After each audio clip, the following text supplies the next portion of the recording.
Hi friends, price Lord. இன்னைக்கு நான் உங்களை என்கரேஜ் பண்ண விரும்புகிற விஷயம் என்னன்னு பார்த்தீங்கன்னா, submit yourself completely to God. உங்களை முழுமையாக தேவனிடத்தில் அர்ப்பணிக்கும்படி நான் உங்களை என்கரேஜ் பண்ண விரும்புகிறேன்.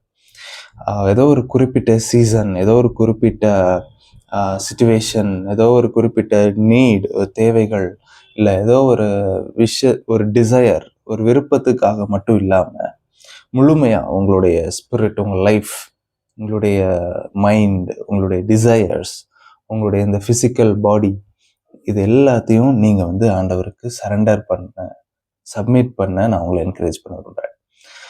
பைபிளில் இதை பற்றி நிறைய இடங்கள்ல சொல்லப்பட்டிருக்கு.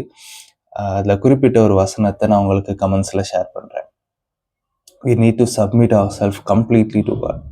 ஏன் பண்ணணும் அப்படின்ற ஒரு கொஷின் இருக்குது. அப்படின்னா, என் லைஃப் ஆச்சு, இதை ஏன் இஷ்டப்படி தானே வாழணும், நான் என் கடவுளுக்கு என்ன அர்ப்பணிக்கணும் அப்படின்னு கேட்டிங்கன்னா, உங்களுக்காக தன்னுடைய ஜீவனையும் தன்னுடைய இரத்தத்தையும் தன்னுடைய சரீரத்தையும் இயேசு அர்ப்பணித்து அத்தனை பாடுகள் உபத்திரவங்களை ஏற்றுக்கொண்டு நம்மை அவர் விடுதலை ஆக்கியிருக்கிறார். நம்மை அவர் பாவங்களுக்கும் சாபங்களுக்கும் வியாதிகளுக்கும் விடுதலை ஆக்கும்படி அவர் தன்னைத்தானே நமக்காக அர்ப்பணித்து அவருடைய அன்பை வெளிப்படுத்தினதுனால, அந்த அன்பை உணர்ந்தவர்கள் என்ன செய்யணும்னு சொன்னால், அந்த அன்பை உணரக்கூடியவர்கள் என்ன பண்ணுவாங்கன்னு சொன்னால், தங்களையும் அதை போல இயேசுவுக்கு அர்ப்பணிப்பார்கள். ஸோ அந்த அர்ப்பணத்துக்குள்ளே நீங்கள் வரும்படி நான் உங்களை உற்சாகப்படுத்துகிறேன். God bless you more and more. Thank you.